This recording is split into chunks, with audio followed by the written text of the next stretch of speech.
There will be a moment, and once you've seen it, you never forget it, when a narcissist's behavior stops looking like ordinary defensiveness or ordinary anger and starts looking like something else entirely, something that makes the people watching go quiet, exchange glances, and later admit to each other that whatever they just witnessed felt like more than a bad temper.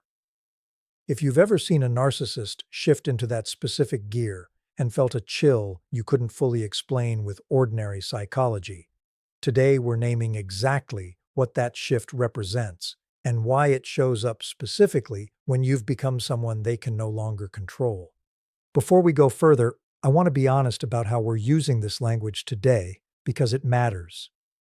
When we talk about a demonic spirit being scared of you, we're not making a literal supernatural claim. We're using that phrase because it captures something real that ordinary clinical language sometimes fails to convey. The sense that what's underneath a narcissist's carefully managed surface isn't just insecurity or bad coping skills, but something that behaves when cornered, like it's fighting for its own survival. What you're actually witnessing is a psychological structure built almost entirely on domination and extraction, reacting to something it experiences as an existential threat. And there are specific behaviors that show up reliably when that happens, behaviors that tell you unmistakably that whatever is running the show underneath the surface has recognized you as someone it can no longer feed on, manage, or predict. So let's talk about what this actually looks like, because there's a very specific set of behaviors that show up together, almost like a signature, once a narcissist senses that its usual grip on you has genuinely failed. The first behavior is sudden, unprovoked hostility toward things you haven't even said or done yet, a kind of pre-emptive attack aimed at neutralizing a threat before it's even been expressed. This might look like accusing you of thinking something you haven't said, of planning something you haven't done, of already having decided to leave or expose them before you've given any real indication of either. This isn't paranoia in the ordinary sense.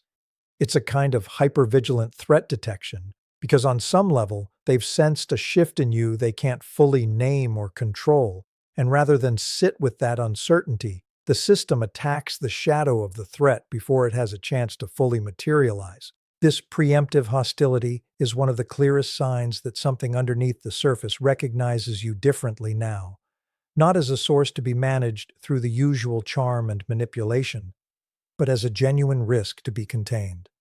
The second behavior is a strange, unsettling coldness that has nothing performative about it, different from their usual, calculated, silent treatment.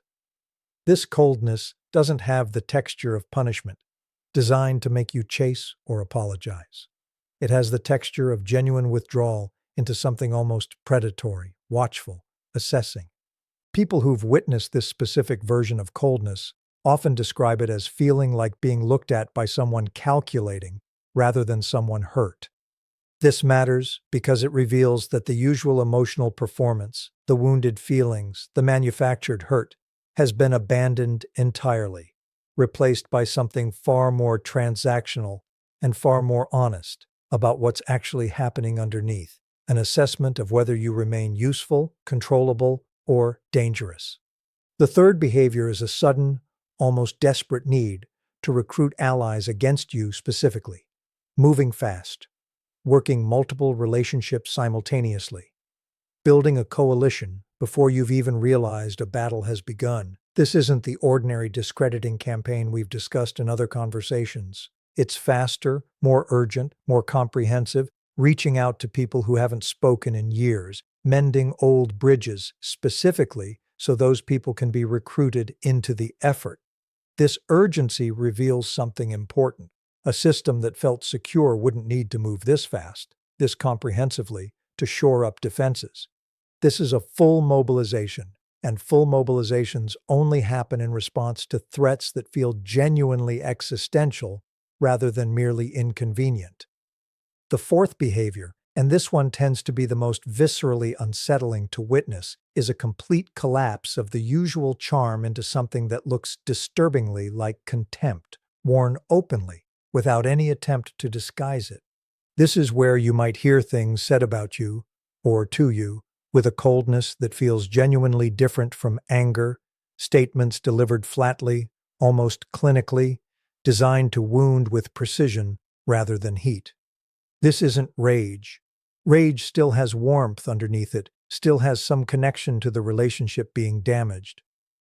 This is closer to something detached, almost surgical, revealing a version of them that has apparently decided the performance of caring about you at all is no longer worth maintaining. And underneath all four of these behaviors, there's something that ties them together, something that explains why they show up together in this specific combination, and why they represent something genuinely different from ordinary conflict or ordinary narcissistic defensiveness.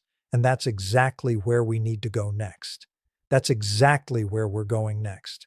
That deeper thread connecting all four behaviors, the preemptive hostility, the predatory coldness, the frantic coalition building, the contempt that no longer bothers hiding itself, is the collapse of a cost-benefit calculation that has run underneath the relationship from the very beginning without you ever seeing it explicitly. For as long as maintaining the mask around you was cheaper than the alternative, they maintained it. Charm was affordable. Performance was affordable. Even the guilt trips and the manufactured hurt were affordable, because they still worked, still produced compliance, still kept you close enough to extract from. What you're witnessing in these four behaviors is what happens the instant that calculation flips. The moment maintaining the performance around you costs more than it returns. Because you've stopped being predictable, stopped being reachable through the usual tools, stopped being controllable in the ways the whole structure depended on. This is why these behaviors feel so different from ordinary anger or ordinary hurt. Ordinary anger still wants something from you: reconciliation, submission, an apology, some kind of resolution that restores the relationship to a workable shape. What you're seeing here doesn't want resolution. It wants containment, damage control, and if that's not available, exit with as much narrative control retained as possible. That's why the charm disappears so completely and so fast. Charm is expensive to produce and only worth producing for someone still worth extracting from. The moment you stop being that person in their internal accounting, there's no longer any reason to spend the energy pretending otherwise. And what's left, uncovered without the performance running interference, is the transactional structure that was underneath the whole time. I want to be honest about something important here, because this realization tends to land as devastating rather than clarifying at first, even though clarity is exactly what it eventually becomes. If you're realizing, watching these four behaviors unfold, that the warmth you experienced earlier in the relationship might have always been contingent on your usefulness rather than on you as a person, that's a genuinely painful thing to sit with, and it deserves to be grieved rather than rushed past.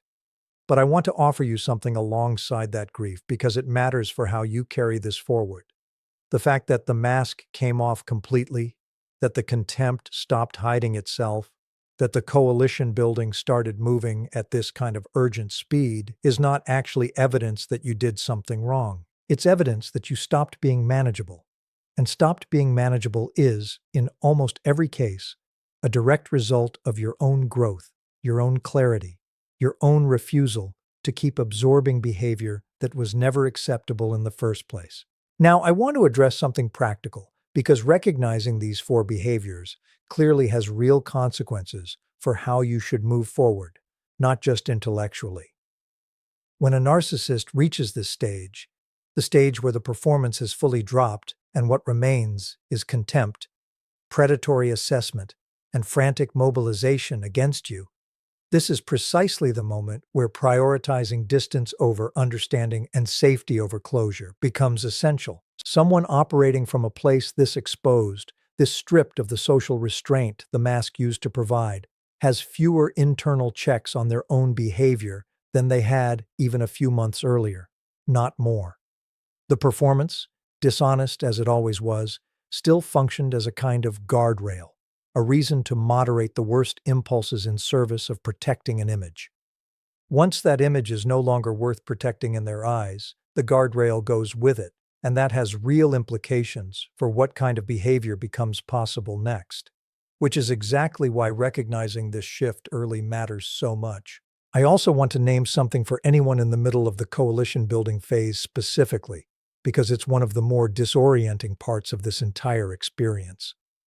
Watching people you thought knew you, people who've known you for years, suddenly grow cold, distant, or subtly hostile because of a narrative campaign moving faster than you can keep up with, can feel like the ground shifting under you in real time. I want you to hold on to something here. The speed and intensity of that campaign is not proportional to the truth of what's being said. It's proportional to how urgently the narcissist needs it to work, which tells you more about their own panic than about the actual validity of whatever story they're spreading. People who know you well enough, who've actually witnessed your character over meaningful time, tend to see through a rushed, urgent smear campaign eventually, even if there's real short-term pain while it's unfolding. I want to leave you with something today that I think matters more than almost anything else in this conversation. If you've watched a narcissist shift into exactly this combination of behaviors, the preemptive attacks, the predatory coldness, the frantic recruitment, the naked contempt, and felt that unmistakable chill, that sense that you were looking at something stripped down to its actual mechanics rather than its usual performance, trust that perception completely. What you witnessed wasn't an exaggeration of ordinary human conflict. It was the visible signature of a structure in genuine crisis, reacting to the loss of something it depended on completely: you. And the fact that losing you produced a reaction this intense, this exposed, this far outside their usual careful management, isn't proof that you mattered too little to them. It's proof of exactly the opposite. You mattered to their entire system of control more than almost anything else did, and now that system knows, in the only language it has ever really understood, that it's lost you for good.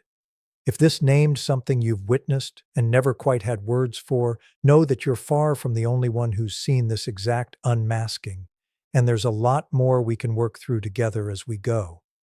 Make sure you're subscribed, because we go deeper into this every single week.